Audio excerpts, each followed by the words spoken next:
everyone. Welcome to the 381st episode of Just Shoot It, a podcast about filmmaking, screenwriting, and directing. This episode is brought to you by patrons Working with Lemons and Jerry Windley Doust, two patrons that have been with us for a long time. Thank you so much. I'm Oren Kaplan. And I'm Matt Unlow. Today we've got Kestrin Pantera back on the show. She's got a new film debuting on Hulu. It'll be out by the time this episode drops, called Pretty Problems. And she was on the show back in the day, episode 216, when we were just at the dawn of a pretty gnarly pandemic. So it's great to catch up with her. Both of her films were South by Southwest darlings. She's got a really interesting comparison of experiences between the first film and the second film and how it's an incremental progress that we're all making. And she continues to level up. She's really fun. Feels like you're just chatting with an old friend. This was a great one. Yeah. She told us the story about her band that she's in. And had you heard that story before? Pretty crazy story. I have not. I knew that she was in that band because in a band with some kind of famous people. Some famous people, because the famous people had come up in my feed. And then I was like, wait, is that Kestrin? You know, it's a great conversation. She also is just an extrovert. She's a people person. And I'm always interested to talk to those people because I have a hard time understanding how their brain works. And she lets us inside and just kind of cracks open her take on how to be a person around famous people in Los Angeles. She's also like really a great example of someone who is on this journey for the long haul. You know, it's not like she started making films a year ago. She's been acting and performing and doing music and hosting various things and writing and directing for a long time. And it's just fun to see her career kind of exploding right now. We hope you enjoy it. Before we talk to her, though, I want to remind everyone we have a Patreon page, patreon.com/justshootitpod. We've been getting a lot of emails and messages and Instagram DMs about people enjoying, our episodes about burning out or some of our deeper talks about the existential state of being a filmmaker nowadays, and also just enjoying, the episodes that I'm not featured on as prominently. So, if you feel like you're getting anything out of this and you want to give us $1 a month just to help us pay for some editing, we've kind of made a little bit of an effort to have a few sponsor-free months just to give people a little bit of a break. So I guess we probably do still have a couple sponsors popped in here and there. But anything you can do is really helpful. And at the very least, it motivates us to keep going, keep making this podcast. 381 weeks. We have not stopped yet. Okay, well, check it out. Patreon.com/justshootitpod. We appreciate anything you can do there. Even if it's just for a month, it'll make us smile. We'll mention your name. Okay, we've talked enough. Let's talk to Kestrin Pantera.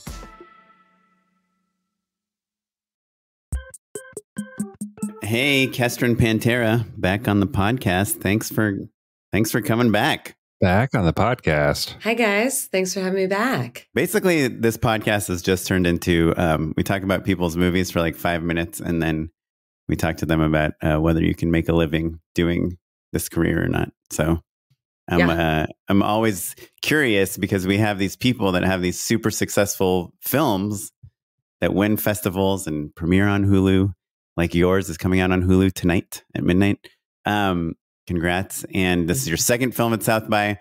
But then you realize everyone is so jealous of people like you. But then I'm guessing that the bulk of your income does not come from these South by movies, but like all the other things that you have in your life. And I know, all these unions are striking right now because there's this issue in Hollywood that none of us can really make a consistent living doing the thing that we do.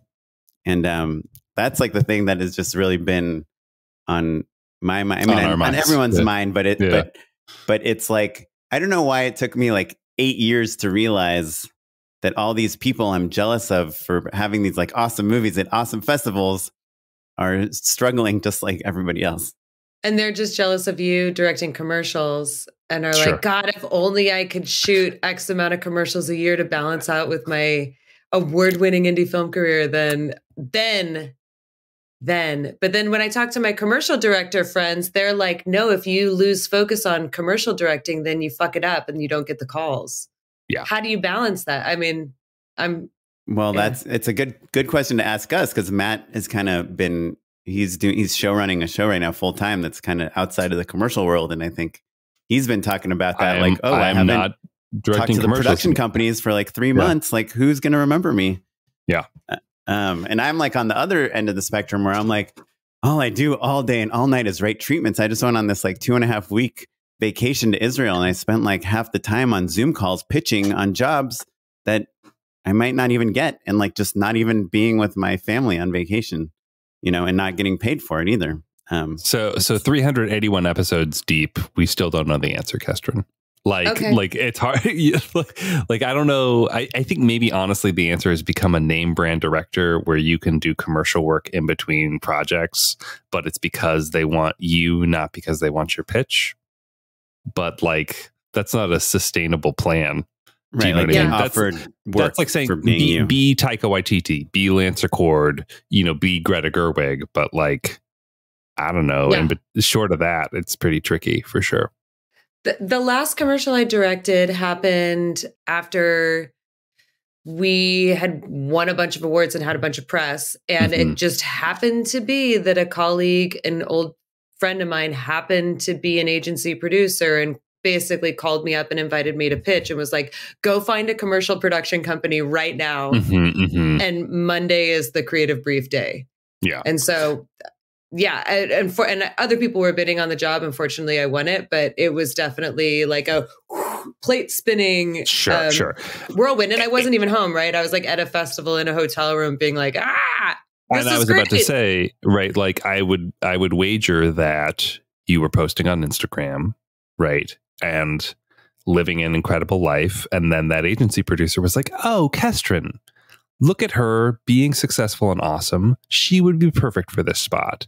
And then invited you to pitch. Do you know what I mean? Like, it's almost, the problem is that indie films are the commercial for, or the marketing material for our other lucrative opportunities. But it takes so much energy to make indie films that sometimes you don't have enough gas in the tank to be pitching regularly on the more lucrative stuff. So, I think that there is a window in there that can harmonize. I agreed 100%. Hearing you say it back to me actually reminds me of how much time you spend not posting when you're shooting and editing. And then once it gets in and waiting for a festival, then once you're in a festival, you're just kind of dipping between festivals and blasting people with like pictures of you, like narcissism, essentially, right? Narcissism and laurels. And it's your payoff for the pain of making something with a budget that wouldn't be as big as you would normally like. So I think that there is a sweet spot in that for slipping in a treatment here and there. 100%. Yeah, no, I think that's exactly right. And I think, the balance is just in, keeping that equilibrium like you were talking about before, like keeping your eye on both prizes, one eye open on each avenue, basically. But also the commercial world, like, unless you keep going and hustling every single week, it like dries up too, like you could, I remember the first time I signed onto a roster of this company that had like these really cool directors, and I would look at their work and they have these like Volkswagen commercials that were multi-million-dollar, like beautiful commercials. And I'd be like, oh my goodness, that this director must work all the time. And they're like, yeah, we can't get him a job. I haven't got him a job in 2 years. This stuff is just too old. I'm like, what? This is like, these are commercials I grew up on, Yeah. That so was shot on film and still look good, Yes. like still look awesome. Yeah. So it's like, I guess to me, the difference between like the 8 years we've been doing this podcast is that we're just older. When we started, we didn't have any kids. We like weren't worried about like the mortgage or the car payments or all the other things. And we were like so excited to be in the mix, to get these opportunities to pitch and do this and to go shoot test videos and to go travel for a couple months and make a movie and do this and do that. But then, I think after like 8 years, you're just kind of like tired of doing that and realize you're responsible for all these other things. Yeah, I would even argue not even tired of doing that. just responsible for other stuff. Like if I didn't sleep, I would, write a treatment and a new screenplay every 6 months or whatever.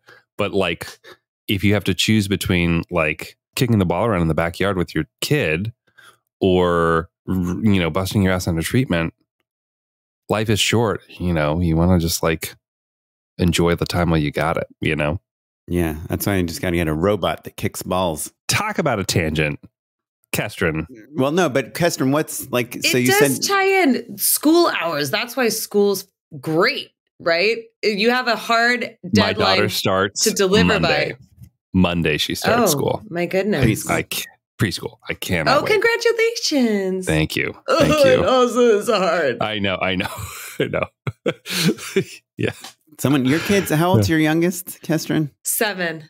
Yeah. Gotcha. See, so you're in it. Yeah, you're in a different deal. Yeah. Someone just, like this EP I'm working with just texted me today. We're talking about directors and companies and things. And he's like, when are you making a movie? And I was like, well, I made a couple movies back in the day. He's like, you got anything lined up? I'm like, not until my youngest is like at least 5 years old. Like he's 2 right now. And like, there's no way I could leave my wife for like 2 months to make a movie and leave her alone with him. She would explode.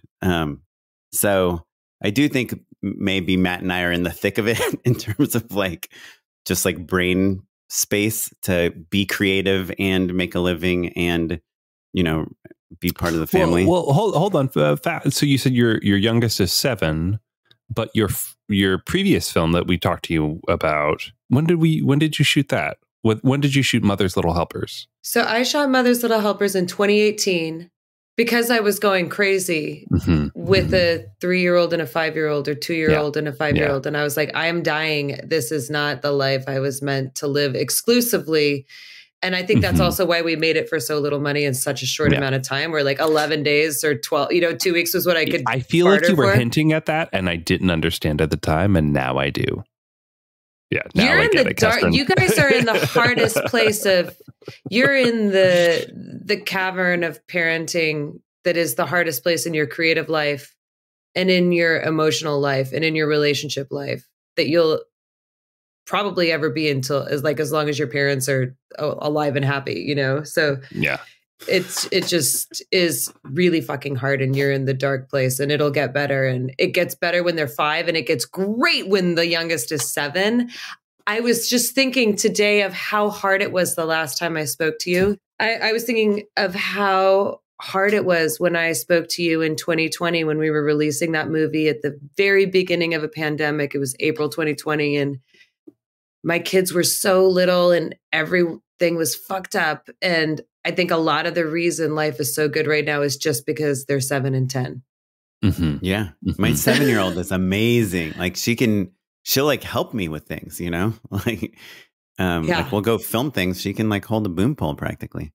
Yeah. Mine's editing. My daughter's editing today. My kids came in and they recorded their own 30-second timed perfectly podcast pitch for some kid podcast. And they were pitching Pippin and Charlemagne. And, to talk a little bit, to just really drill down on this dad tangent that we're on, I am playing music in a middle-aged dad band occasionally. Kestrin, I saw this actually. I was like, wait a minute, that's Kestrin. Yes, keep going.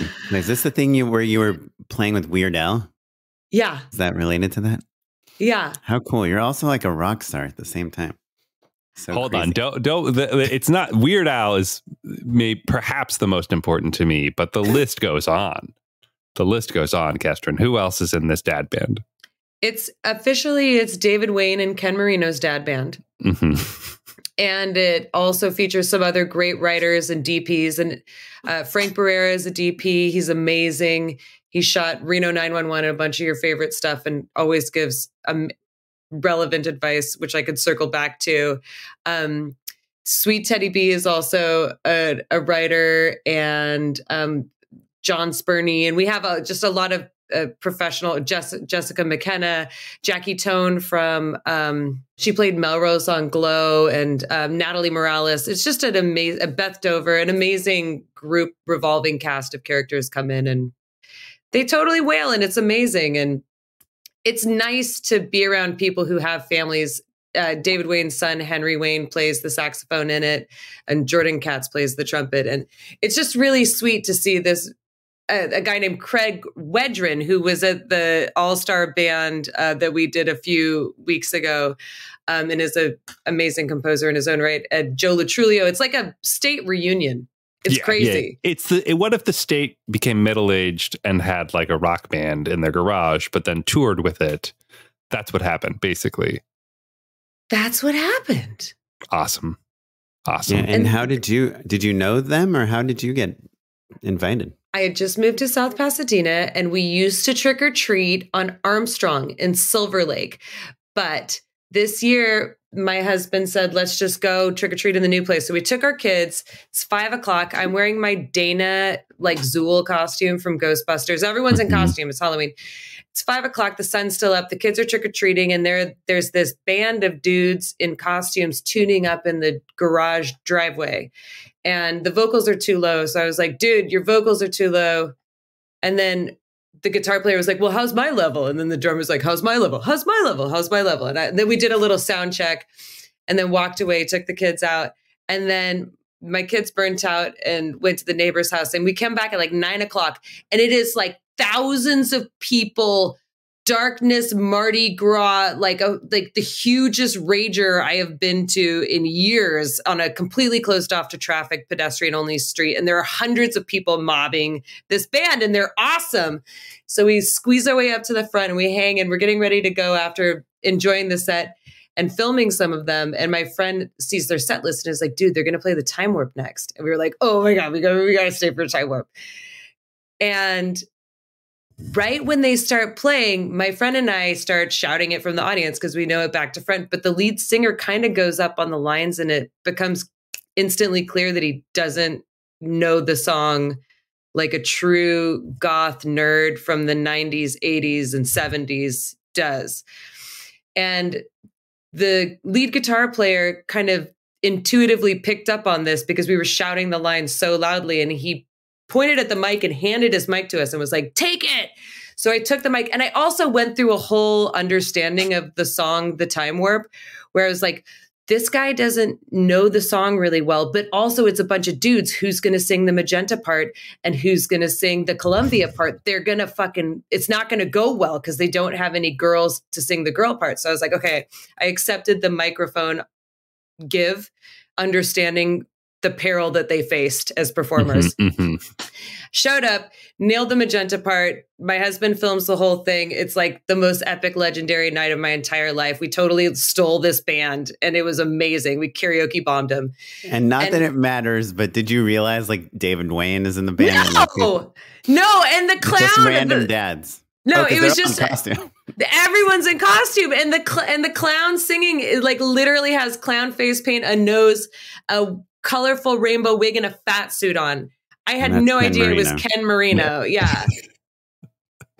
And so afterwards, when my friend's like, "I think that might be David Wayne. I think he plays the drums." And I was like, "Cool." And then we found out it was. So I tagged him in the video that I posted on my Instagram. And he said, "Hey, can you give me the high res version of it?" So, and he was like, "Here's how to get in touch with me." And I sent him, and he's like, no, this isn't high res enough. And he like immediately director nerded out. He's like, no. If we're going to get the high res, you need to send from this iCloud link and this, and not compress it and blah, blah, blah. And I was like, oh, this guy's a fucking nerd. I love it.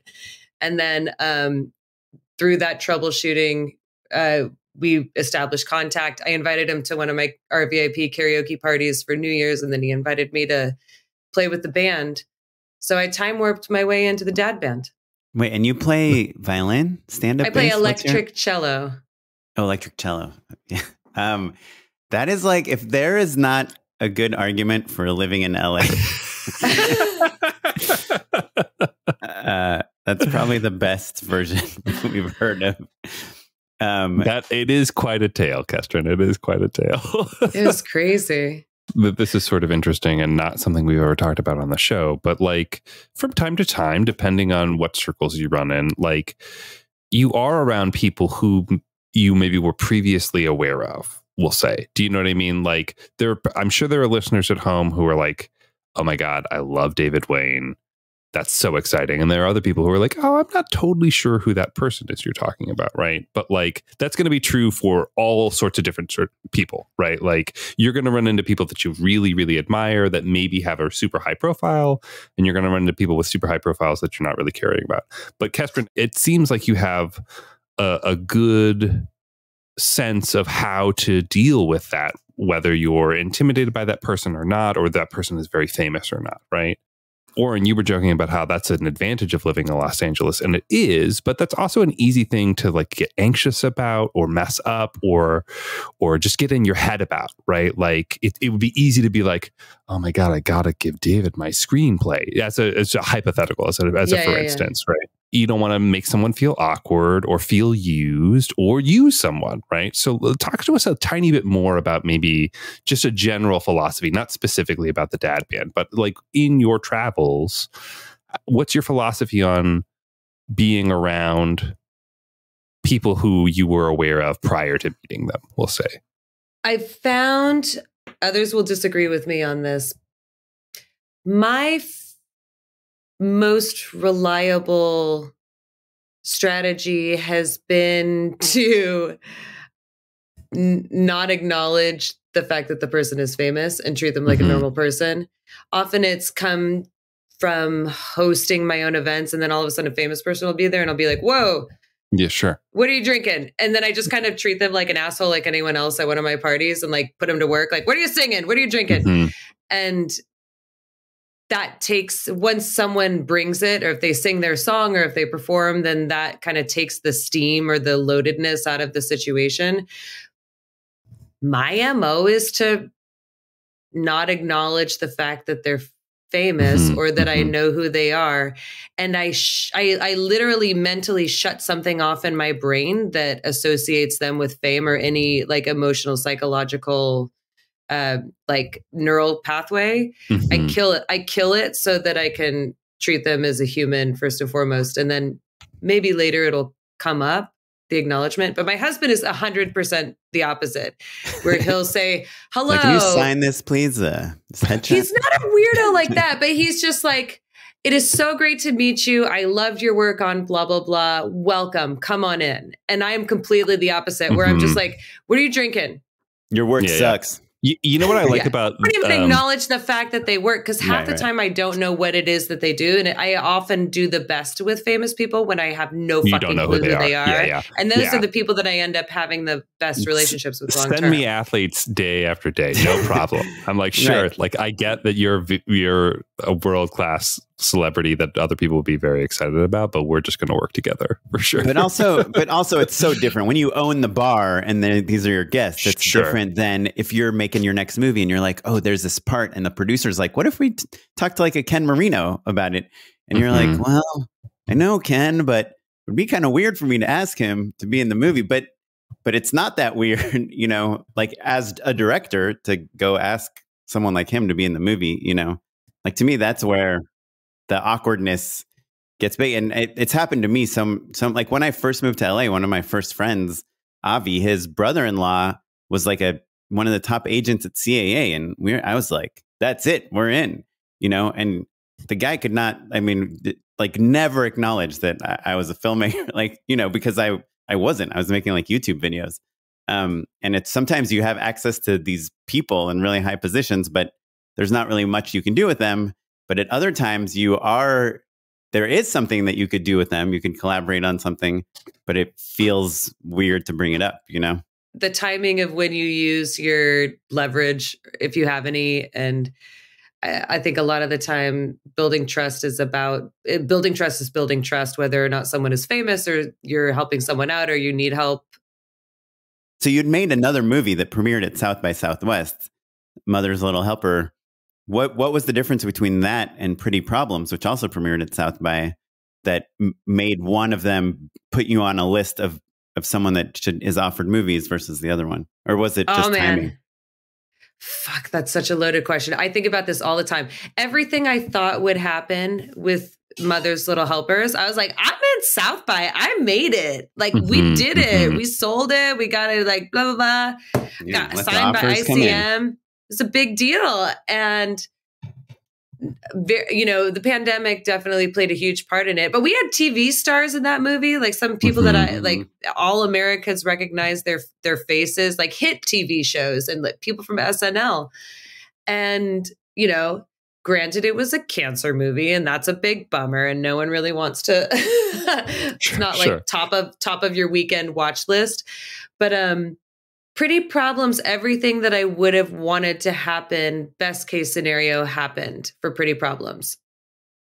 For the film itself, in terms of winning the awards at South by that it did and getting recognition within the organization, and the film sale and every possible positive outcome happened for Pretty Problems. So you think the award, the audience award and the IFC distribution made a difference in a way that... Well, because Mother's Little Helper also was distributed by... Who was it distributed by? That was Gravitas Ventures. Gravitas. So, I mean, it was, right. It was like... It is different. Yeah, for sure. It's different, but it was... but you could feel it from the second it got accepted. The winning the awards and stuff doesn't start with winning the award. It starts with your placement, your programming, the attention, who introduces your film at the Q&A. All that stuff matters, and you can feel momentum or lack of momentum. Yeah. It's not just that it matters, but also they're all tiny signals that you probably don't even recognize unless you've done it twice on both sides of the coin, right? That's really insightful, Kestrin. That's really fascinating. Yeah, just the difference of like, oh, I'm like a little higher up at the table on this one, or like, oh, it's so nice so-and-so is introducing my film. That's really fascinating. And do you think it was because of the actual movie? Like people were just responding to this movie in a brighter way? Or do you think it's because it was your second time there and you were like welcomed back as like kind of one of the club people? Well, I know that I had built a level of trust with the organization by showing up and going really hard, supporting that festival and bringing everything I possibly had to the table, and South by Southwest. Incredible podcast appearances. Amazing podcast promo. Yes. A lot of karaoke parties. And we had a relation, for like 10 or 15 years, we'd gone and brought everything to that festival. So we really, really loved it and we wanted it. And we told them that. And then we had a great turnout with sold out screenings. We didn't win all the awards that year, but we had a successful, pandemic release. And I think that factored in when it came down to the next time we got to program a movie that was much lighter hearted, that was a lot more commercial, that was like, we had way more budget for this movie and a lot of resources. And it was about topics that were just, income inequality and making fun of billionaires was just happened to be timely at the time. And even shit like pink, like last year, we decided we were going full Barbie pink in January 2022. And then and everyone wore pink and heels to the thing. And that's still Barbiecore has been a fashion trend that is carried on for, years since then. So it just everything seemed to align culturally with what was also going on with the years of groundwork we had laid in terms of relationships with the organization. And I love that. Let's unpack that even a little bit more, because I think that there are probably listeners at home who are like, well, what sort of groundwork are we talking about? Right. So you mentioned you have your RV karaoke bar and you were showing up, right? Which is kind of unique to you, right? But what are the other things that you were doing? But we have heard that advice before of like, hey, go to the festival before you get in. Get to know the people. Which is exactly right. But like, how? What do you mean? Like what? Like, dig in a little more. Yeah. So the first time I went to South by Southwest was, I think, 2005 or 2006. And I brought my electric cello and I scored some airplane miles and slept on someone's floor and started playing gigs there because I heard that South by Southwest was the cool music festival to play at. And then this was like 2006 and 2008, all these technology nerds were doing stuff and Twitter launched there. And I helped put together a checking in on Foursquare, basically. Checking in on Foursquare, totally. Like Twitter launched. You came up with Threads. We came up with Threads. We invented the internet. And there's a sense of community. It's like going to summer camp every year for 15 years. You have your best friends. You have this culture. You have this ingrained ritual and history together. And like the joke, I remember for years, we always joked that you'd come home with South by South SARS. South by South SARS was like everyone lost their voice at the end of the week and got really sick. And then we actually all got South by South SARS, which at Comic-Con we called it nerd flu, but same difference. Yeah. Yeah. So I think it's almost like a college reunion or something that happens yearly. And that's what it means to be embedded into a festival where you get to know the programmers, not because you're kissing their butt trying to get a movie in, but because you're out with them at parties, talking and asking them what movies they liked. And you're watching them introduce movies. And then you run into them at a bar later and they're singing karaoke and then you back them up. That can be metaphorical as well. That does, just because you don't know how to sing karaoke as well as Kestrin does. There are other, like, you have to find your own version of that, right? Which is a theme that we hear on the show all the time. It's like there's all sorts of different versions of backing people up and like showing up to the party, whether that's singing or something else. Who knows? Yeah, absolutely. It's like the drummer with a van is the one you're going to hire over the drummer without a van who needs a van to like haul all his shit around. And that's another thing. I have a friend, John Bernstein, who every time he goes to Sundance, he rents a car because he knows people are going to need a safe ride home and he can always offer a ride. That's pretty good. I mean, you put in the work, you laid the groundwork, you knew the festival, you had the movie there. The timing was better, for the second film. So, but do you think if you would have made that second film first, you would have gotten to this point faster? Like, I guess I'm trying to figure out. Cut out the COVID. Oren, you're asking, is it the film? Is it the film or is it the accumulation? Yeah, because my next question was going to be like, what did you learn between the first and the second film that you brought to the second film to make it more commercial or brighter? Like, do you feel like you actively were like, okay, I made this movie about cancer. It got like these accolades, premiered at this great festival, but people weren't excited to see it. And for my next movie, I want to do the opposite thing. I want to make it like a crazy comedy making fun of people that everyone likes to make fun of. Yeah, I joke that my first movie was about being afraid of having a baby, and then I got pregnant while we were filming. And my second movie was about losing a loved one, and then my best friend died. And so I was like, so my third movie is going to be about someone who's a wildly successful A-list global superstar director who lives their best life. But in a lot of ways, Pretty Problems is about like people partying and enjoying extreme wealth and being threatened by it and all their relationship to extreme wealth. And it's not all good, clearly, but it is really, really fun. And in my Q&A intros, I would say, there are a lot of important films that are coming out this year. And I just want to let you know that this isn't one of them. I hope you like dick jokes. Like shit's about to get pretty. And that was definitely intentional. Yeah. You want to give the audience a good time. Yeah. And to your question of if I had made Pretty Problems first, I don't know, but I do think it's complicated because I had a friend who made a movie that won Sundance and went on to, the stratosphere of career. And I'll substitute a different actor in for the movie. But I was like, for your advice to me, would you say, keep doing what you're doing, just keep making stuff no matter what, just shoot it, blah, blah, blah? Or would you say never make another movie again unless you have an A-list movie star in it? Yeah. And he was like, well, wouldn't have been a Tom Cruise movie if Tom Cruise wasn't in it. That I think he kind of gently was like, stars certainly help. And he only made one. And then he went on to he got the Marvel Catapult studio film. Yeah. So I definitely think about that as I'm putting together my next movie.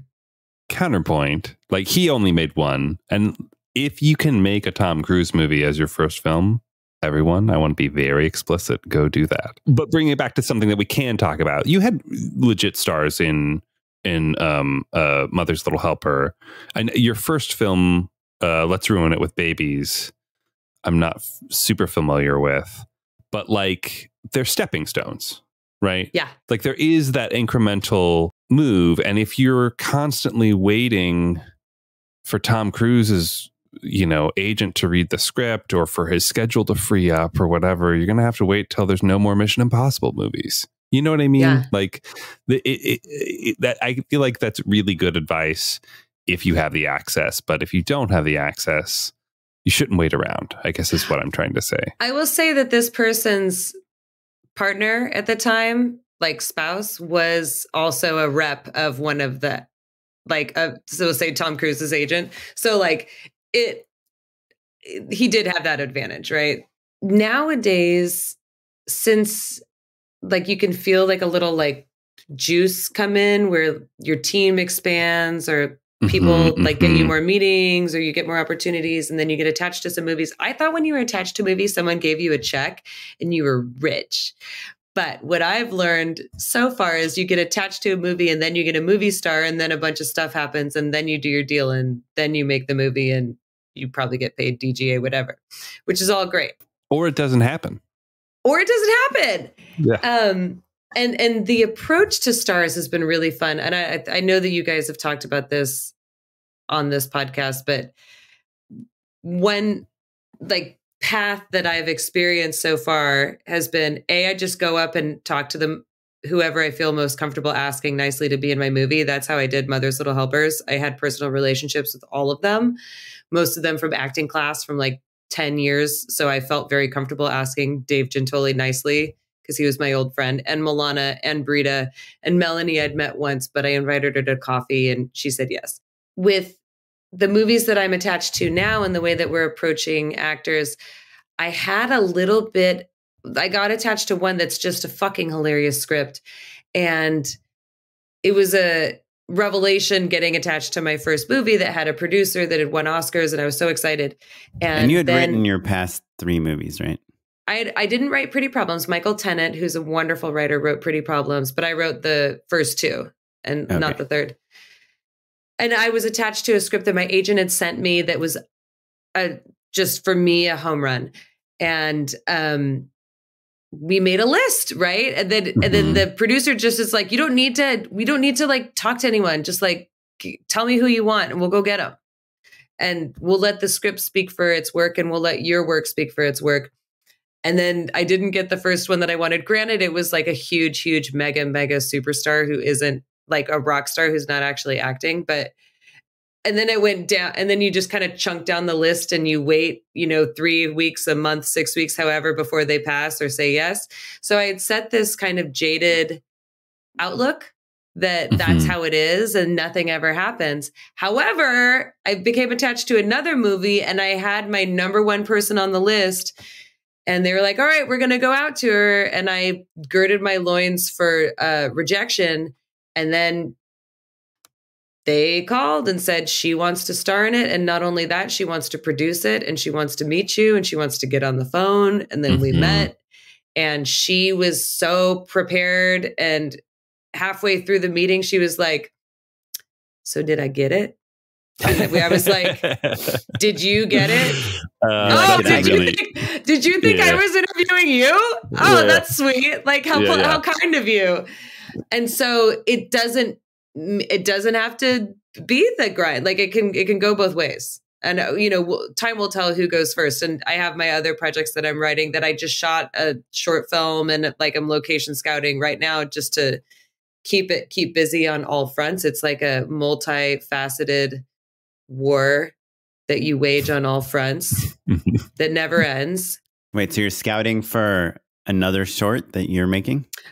So I shot a short already. I put together an amazing team and we shot some great stuff. I got paid for yourself? That I wrote. I had a EP that invested in it, who I'd worked with before, and she did a phenomenal job. She's also a performer, and we got a Marvel stunt coordinator to coordinate it and a VFX company to do the VFX. You'd mentioned before that Mother's Little Helper was really scrappy in terms of resources, right? Like it's a lot of favors, and you had accrued a lot of favors over these last few years. You had great relationships, so you turned a small amount of money into something really meaningful, right? But that gets hard to continue to do over and over again. At a certain point, people are like, Kestrin, are you going to pay me this time or what? Or the other side of like, I would rather shoot for 3 weeks instead of 2.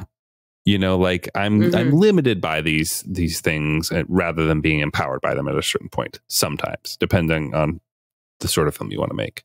But so Pretty Problems, you mentioned, has more resources, right?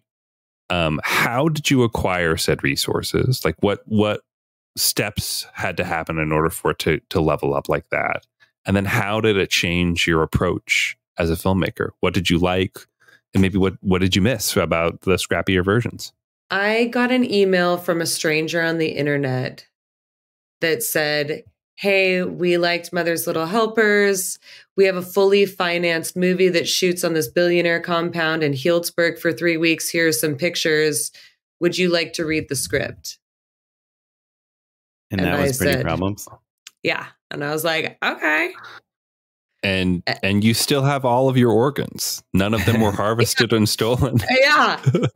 And that was the star of Pretty Problems, Britt Rentschler, who's also a producer, that cold emailed me. She's a very proper Southern woman, and she writes a mean cold email. And was it cast already? A lot of it was cast. I got to put in two people. And the script was really funny. Michael Tennant's an amazing writer. So I laughed out loud on the plane, and it was a very easy thing to say, let's talk. Yeah. Wow. Yeah. I mean, that's cool. Incredible. Because what's funny about it is I remember seeing like, oh, Kestrin's got another movie at South by. Awesome. Of course she does. Because you hustle. Do you know what I mean? You're on vacation, you're location scouting, right? So like, honestly, I just kind of assumed, well, okay, well, she just wrote another movie and went and shot it. I love that. So, okay. So then let's talk about the differences then, right? Like you go from something that's really, really close to your heart, right? Like really personal, friends, semi-improvised, you know, like a lot of naturalistic lighting. You're not limited by, you know, light stand, like all sorts of junk, right? You're just doing it, right? Like it's like pure cinema. And then now you're into something that you didn't write yourself, that maybe is encumbered by some of that other stuff. What did you like and what did you miss about the old way of filmmaking? I didn't miss anything about the old way. I took all the best parts of it and we integrated it into the story, into the strategy. So we talked about it a lot with Michael and Britt. We were like, how about we get it as written and then we riff? We scratched the improv itch very well. Mm-hmm.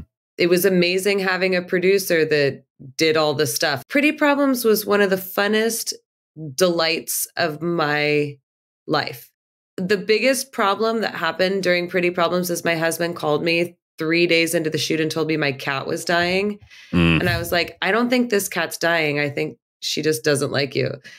I called a friend who there were these weird $29 flights up to Healdsburg where we were shooting. For some reason, a new airline launched, so they had these really cheap flights. And I was like, hey, can you get my cat? Can you be on an airplane in 3 hours on this flight? I'm buying you a $29 flight and then come hang out on the movie set. It was our night off and bring the cat. And then I'll fly you back tomorrow for another $29 and I'll pay you $100 to just like come party in Healdsburg for a night. And she was like, sure. And she brought the cat. And then the cat was totally fine. And everyone on our cast and crew were totally insane cat people. And the cat was showered in love. And because the producer's amazing, whose place we were staying at, she was like, yeah, she gave me permission to do it. And it turned the barest minimum of problems. I had my fucking cat on set with me in this amazing situation. It was the best 3 weeks. It sucked to not be with my children at that time, but did it suck that much? No. Sure. Like it's really nice to have uninterrupted focus when you're doing your life's work, as it is good to have uninterrupted focus when you're with your family. Like it's important to take family trips where you're not working and you're not pitching in the middle of shit and you can be present. It's equally important to do your fucking work. And so Pretty Problems was really easy. And I know it was hard for a lot of the filmmakers, like the producers and actors who hadn't made a movie before, but I was like, you guys, this is really easy. Like a card got stuck in the camera. Yeah, like it doesn't get, like a card got stuck in the camera at one point and we had to like reshoot some stuff. And then it turned out that the card was fine. And like, we were nervous, you know, we lost half a day of shooting one day and then we made it up. Boo fucking who. Right. It was a breeze. I will tell you this too. I don't want to brag, but it took place. The house where we shot literally was a vineyard for a winery. And there was a bunch of wine from the vineyard in the basement that the owner was trying to purge from their cellar. So they were like, just drink all the Demol. Awesome. Yeah. That's nice. So there's no water on set. No water. Jesus for making a movie. So I don't know. Just let that be, I guess, to listeners, that you can make something that does well and it can also be really fun and you can have great relationships with people and you can, you know, it doesn't have to be war. You have to fire at least one person every day, right? For the movie to be good. I almost fired. No one got fired. No, I thought about it. And then I told them I was thinking about it and then I didn't have to do it. Yeah, that's a good power move. It is good to let people know, like, hey, you need to step up and hear the ways in which I need you to. Do you know what I mean? Like that's I think that's good leadership for sure. So I actually delegated it to someone else to have the conversation. Like, they're out. There you go. And they're like, no, they're not out. I'll handle it. I'll fix it. And I was like, okay, fix it. But I learned a lot about delegating. That was the big like leap between the two movies, was learning how to delegate. And I'm excited to delve into that even deeper, even like with casting, for instance. So like, that's where we are now, where I show up and do the call. You know, but I'm not scrounging for a meeting. Kestrin, before we lose you, so are you making this movie with this movie star? What is happening next? There's a couple. So, you know, I'm attached to a couple movies, haven't been announced yet, so can't provide the details, but I'm super excited about it. And I'm also really excited about this other one where we get to, you know, travel the world and tell a global story that's an action comedy. And do you get paid like before any of these things are green? Like, are they greenlit? Where are they? Like, I don't. So my lawyer tells me not yet. He's like, this is when it happens. That it happens after the Stars deal is done. And are these all three of these studio films? They're in varying levels. They're at all different levels. And I have definitely enjoyed studio pitch opportunities. It's one of my favorite things. Like when someone is considering you as a director and you come in and give your take on the project. Yeah, to one of the big movie studios. It's really, really cool. And you do not get paid for that. And you don't get paid for that. No. And I talked to one friend who directed some studio movies because I was like, I didn't get this one. And it's an $80 million movie. And here's what I'm processing. And he's like, why would they give it to you? What have you done to prove you can do it? Because if it's $80 million, they're talking to 5 other people who've probably done it before that they're already friends with. So you have to do something to make yourself stand out in that process beyond their friends and the people who've done it a bunch before. And then he shared a story of how he created a pitch that went above and beyond what was being asked of him, that he wasn't even being invited to pitch on a big studio blockbuster movie. And he made jokes with the development execs that he was going to do the pitch that he hadn't been invited to. And then I think he maybe got the opportunity, or he and his partner, his directing partner, went ahead and shot a short film that they wrote, directed, and shot in 24 hours. And his colleague happened to be a VFX, ninja master, and did a full build out in 10 days that would have killed a mere mortal. But because they were jacked on adrenaline, they went for it. And then they got the pitch. And then they were told they were going to shoot the movie. They got the job, but then they didn't actually get the job. Yeah. But Classic. it opened a world of opportunity, like Spielberg, Abrams, like all these amazing people they did get to write for. And they ultimately did get a different studio movie. And that was something that inspired me to shoot the thing that I just shot, where I was like, well, let's go do it. Why would they give it to me? Yeah. Yeah, it was great advice, though. Well, Kestrin, we cannot wait for all of your future projects. Congratulations on yet another film. Come back soon. Tell people how they can keep tabs on you, see your current film. We're rolling out the red carpet, so to speak. Oh my gosh. Well, I invite you, dear listeners of Just Shoot It podcast, to watch Pretty Problems on Hulu as much as possible. You can watch it over and over again. Sure. And just leave it on in the background, you know? Yeah. There's a lot of things you miss the first 3 or 4 times you watch it. Yeah. Go deep. And as you hunt for Easter eggs, if you'd like to scroll through Instagram, you can find me at Kestrin Pantera. Just thank you guys so much for talking. It's great to hear your voices and see you doing well. And you're doing great. Yeah. Well, before we say goodbye, thanks, Kestrin. Okay. A minute more to do an unpaid endorsement with us.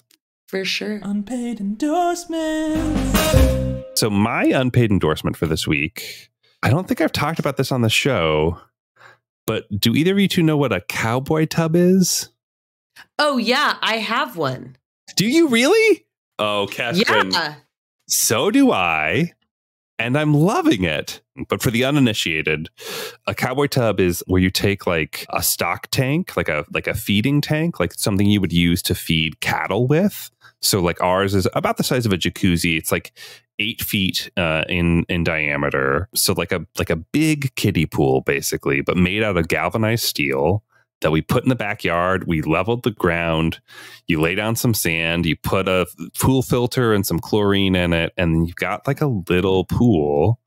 And we built like a little deck around ours, and it's been a labor of love and something that we've been talking about for a long time and seemed kind of crazy to do. And then during the pandemic, I think people really got into them, and like that was like a thing. Like if you were like, what if we had a tiny pool for a couple grand?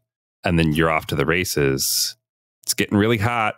Ours we built for this summer. I cannot believe how much I like it.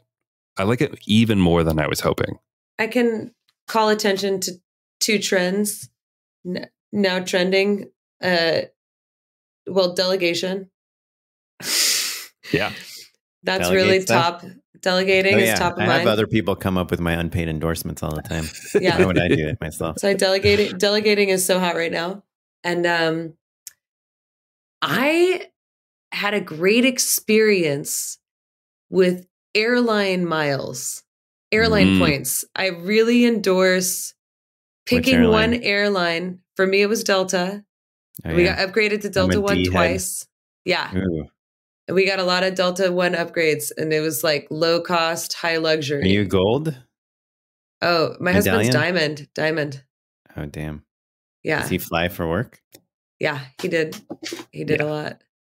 So dive in on that a little bit. So basically you're saying focusing on a single airline is the way to just kind of consolidate points. Yes. Pick one airline for your whole family and get a credit card that gives you a bunch of points that your whole family uses.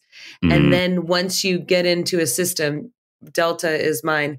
It's almost like a gamified app where they really want you to be rewarded by continuing to buy flights on their, their portal. So you get automatic upgrades once you get a certain level of points, and the quality of life is night and day for the cost, which is the same. I mean, Delta's a little bit more expensive than like buying something on Southwest, or just doing the Kayak Expedia cheapest version. But I think that the rewards are truly worth it. And that's really my... Delta One is first class, right? Delta One is first class, and international Delta One is super first class. It's like Air France or Emirates first class. Right. It's the lovely. Firstest. Yeah. So that's my kind of ethos is, that those are those. And then in conclusion, low cost, high luxury. I'm all for a low cost, high luxury lifestyle, which I think Delta loyalty points and delegation can bring that to you. I would even argue a cowboy tub is you're right. low cost, high luxury. You're floating in your backyard. Kaplan, what you got? Well, I have. So my first thing is kind of related to what Kestrin was talking about. I was in Israel and my daughter got food poisoning. My son got hand, foot, mouth disease. No. Yeah. He woke up with spots all over his face. And I was like, okay, well, I'm an Israeli citizen. They have free health insurance. I should just like go get a medical appointment. And they're like, well, your kid's not an Israeli citizen and you don't get free health. Even you don't get free health insurance here. And my dad was like, wait, you don't have travel health insurance? And I was like, no, I do. Americans do this? And he's like, we never leave this country ever without travel health insurance. I think vice versa. I think that people who have free health insurance and are like, oh my God, I'm going to the land of America. They're like, well, I have to get health insurance just to be safe. Right. I think it is reverse, right? Wait, when you went to Italy, did you get are you health kidding insurance? Me? No, man. So what would have happened if your leg got cut off? I don't know. I know. I didn't even think about it. And so now Delta we're like, 1. Well, so I was like, I have this Chase Sapphire Preferred card. I bet that it because it hooks you up with all these travel things, travel insurance and car insurance. I bet it will have some sort of health benefits for travel. And it does not. But if you get the next one up, the Chase Sapphire Reserve, they cover like up to $2,500 of medical expenses. Wow.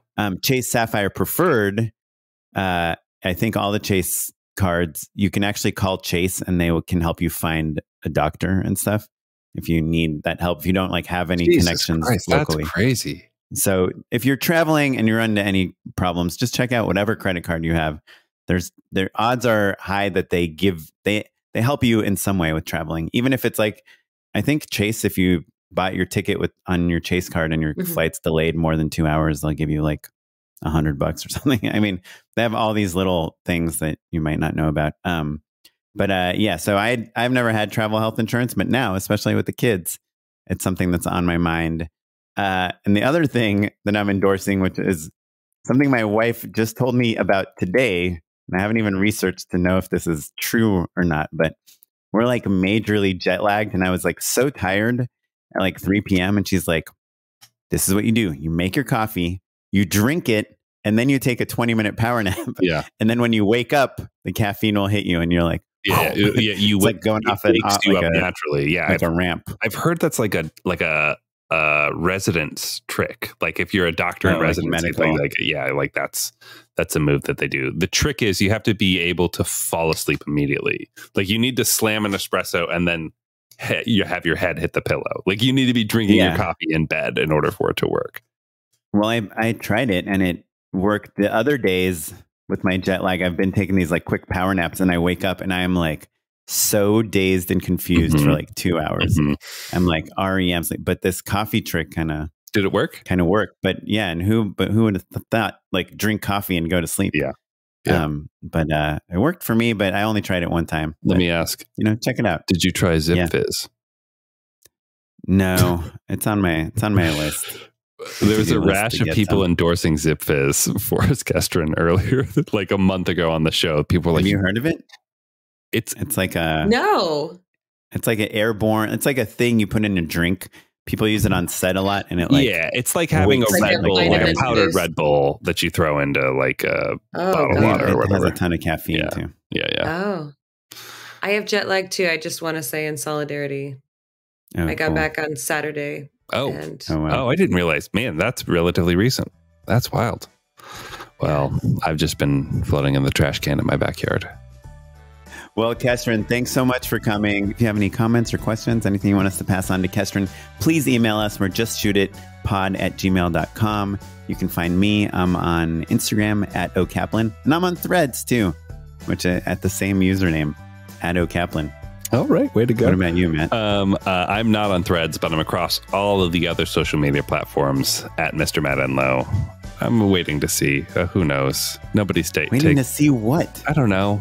I don't go on Twitter anymore anyway. So, do I need a replacement for it? I think not. I think so. Come to Threads. It's all cute pictures right now. It's a very early, sweet, innocent, Garden of Eden of social media. Yeah, no. So I'm @Mr. Matt Enlow across all social media. excluding threads. Currently TBD, we'll find out. This episode was edited by Noah Bayshore, thanks Noah, and produced by Tyler Small, and you're listening to music provided by the Free Music Archive and the artist Jazar. Thanks everyone. Goodbye. Bye.